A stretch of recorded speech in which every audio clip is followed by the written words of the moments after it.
It started with silence. Not the ordinary kind that follows sleep or boredom, but the kind that screams at you with all it hides. I sat there, in our living room in Enugu, clutching the wrinkled letter from the University of Pretoria. It was an admission offer, my golden ticket. Full tuition waived. All I had to do was cover living expenses. Reasonable, right? I'd worked for this my whole life. But nothing could have prepared me for what my father said next. Chidera, he began, eyes avoiding mine, we don't have that money anymore. I blinked. Once. Twice. Waiting. Maybe he was joking, the way he used to when I was little, pretending he'd eaten all the meat from the soup only to surprise me with a drumstick. But his lips stayed dry and trembling. What do you mean you don't have it? You said it was locked away, that it was safe. He sighed and sat. My mother entered the room with a tray of sliced pawpaw, as if the moment wasn't breaking open beneath us. It was just sitting there, she said, avoiding my gaze. We needed it. Your father hasn't had a break in years. We thought. You used my college fund for a vacation. No one replied. But the photos on her WhatsApp told the story, her toes buried in Malindi's white sands, my father wearing a tourist hat in Mombasa, sipping something from a coconut. They'd flown to Kenya.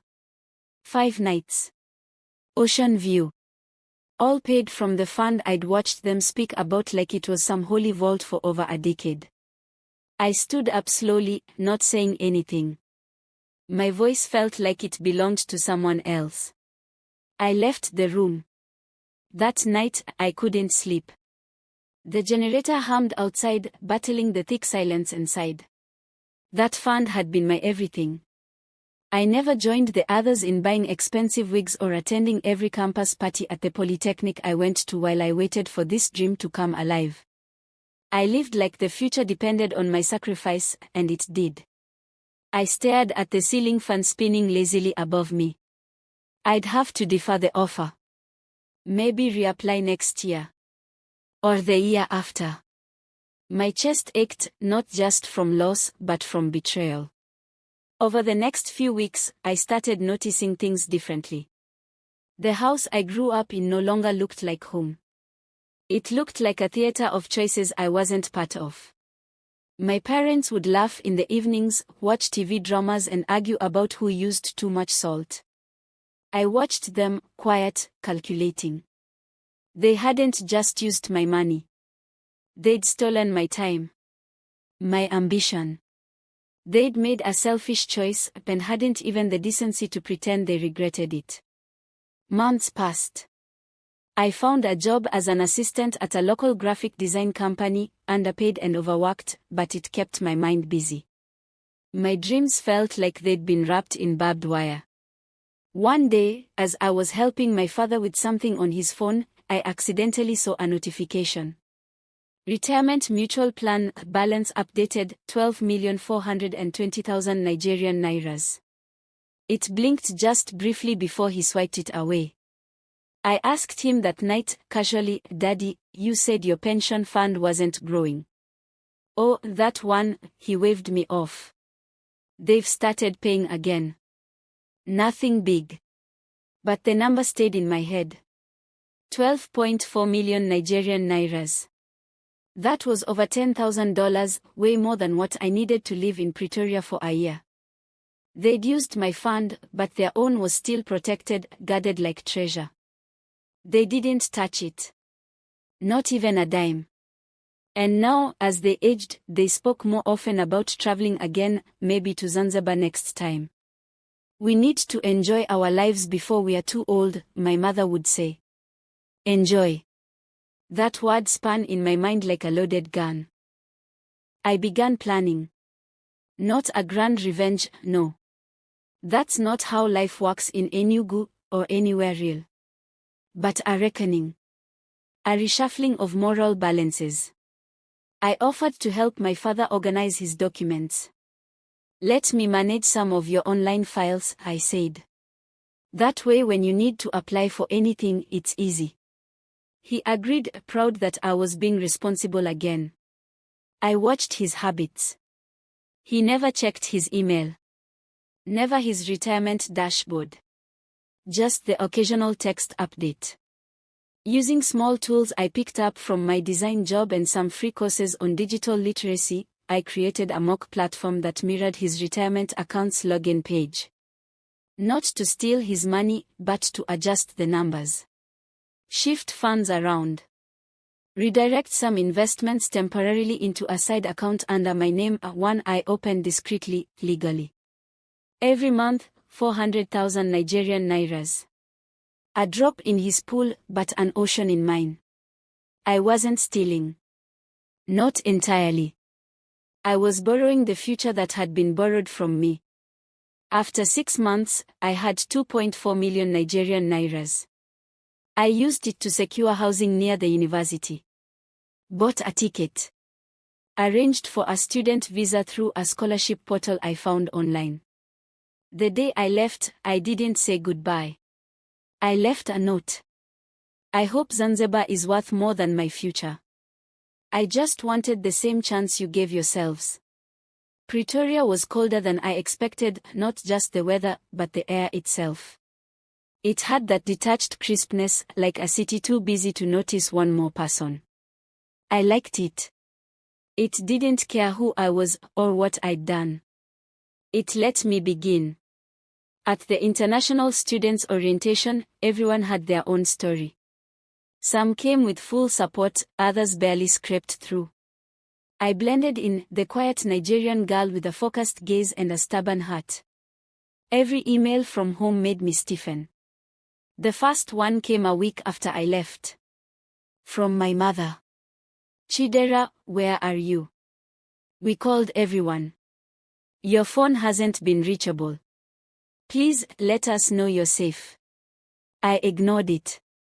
The guilt fluttered around my chest like a trapped bird, but I silenced it. They never asked how I felt when my dreams were wiped away by a resort package. The next message came with more panic. My father wrote this one. Did you take money from my account? Something is not adding up. We went to the bank, and they're investigating odd withdrawals. What's going on, Chidera? He had finally noticed. After 8 months. That's how often he checked his retirement plan. I sat on the edge of my tiny bed, rereading the message. I wanted to write back, yes, I did. I took less than what you took from me. But I didn't. Instead, I forwarded the admissions letter again, the one they said wasn't urgent when they packed their beachwear. I typed slowly. I'm not hiding. I'm studying. The way you taught me to, just not the way you expected. I used what was already mine in spirit. You used my fund like it was your right.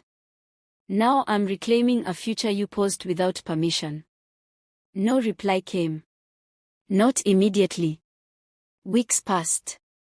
Midterms came and went. I started sleeping better. Eating more. Laughing, sometimes.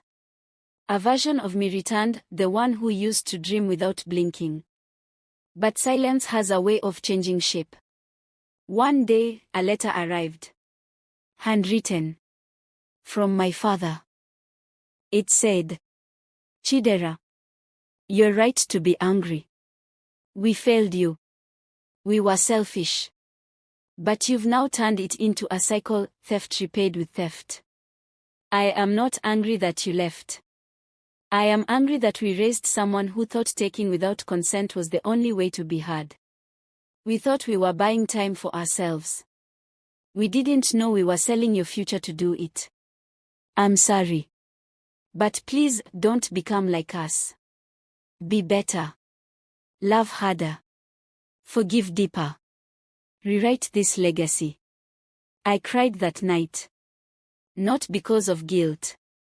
But because sometimes, even after justice feels served, the wound still burns. Years passed. Pretoria became more than a place, it became a proving ground. I graduated with honors, then earned a research grant in digital ethics.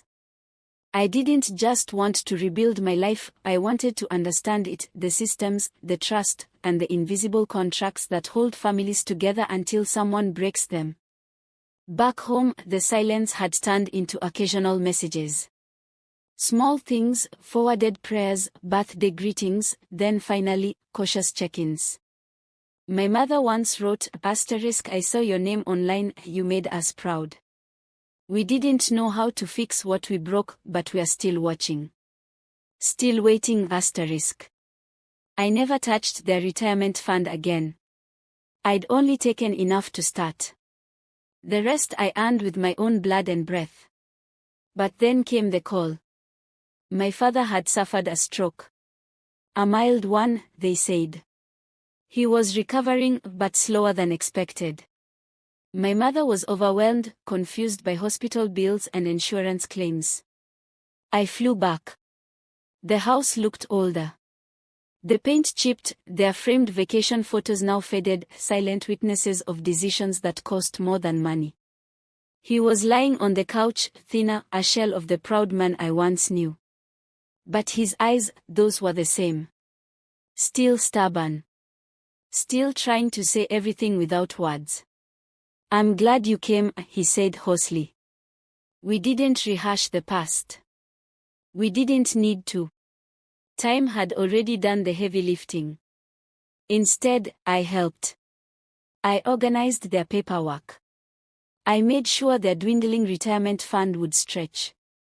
I used my tech skills to streamline payments, and when necessary, quietly filled the gaps with my own savings, no fanfare, no repayment plans. Not because I owed them, but because I didn't want to become the version of myself that life tried to create. One evening, as I prepared soup in the same kitchen where they once told me the truth that broke me, my mother leaned against the doorway. "You're better than we were," she whispered. "We see that now." I stared in silence. Then said, "Maybe. But I'm also still healing." She nodded. We all are. The past doesn't disappear. It lingers like smoke, some days faint, some days thick. But we get to choose what we build through the haze. I didn't forget what they did. But I decided not to let it define what I became. Not a thief. Not a victim. But something in between, a human being, flawed and striving, with a future built not just on retribution, but on resilience. Sometimes, the deepest betrayals don't come from strangers, but from those who once tucked you in at night. And sometimes, justice doesn't look like revenge, it looks like rising, choosing compassion without erasing memory. Not every story ends in forgiveness. But every story deserves a second chance at truth.